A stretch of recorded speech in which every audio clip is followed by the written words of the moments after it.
16 январда Жогорку Кеңештин жыйынынан өкмөт тарабынан келген чиновниктин чыгарылышы азыркы учурда социалдык тармактарда коомчулук тарабынан катуу сын пикирге алынып атат.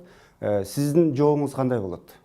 Жогорку Кеңештин жыйынында чакырылгандар, чиновниктер ошол белгиленген тартипти, мыйзамда белгиленген этиканы сактоого милдеттүү.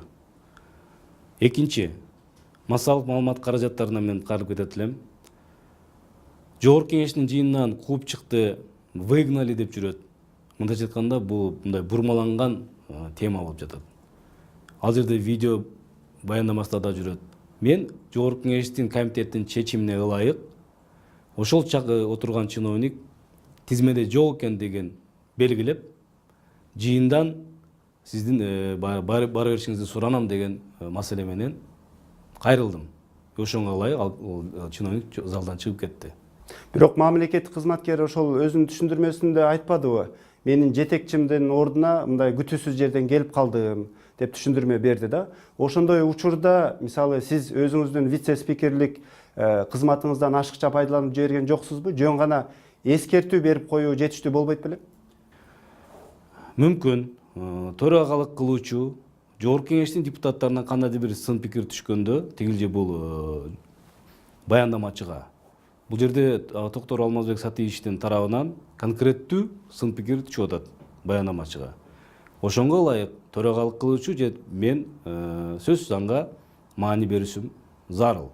Бул жерде экинчи себеп, ошол чакырылган чиновник берилген суроолорго так жооп бере албай, кагаз жүзүндө жооп беребиз, башка жүзүндө маалымат беребиз деген мындай депутаттар да ынандырган жок. Жалпы керек болсо ошол көрүп жаткан коомчулук болсо аларды дагы жообу ынандырган жок. Мына дагы бирден бир себеп ошол болду. Ошондуктан мына ушундай чечим кабыл алууга туура келди. Мына социалдык тармактын колдонуучулары вице-спикер чынында эле катуу айтып койду.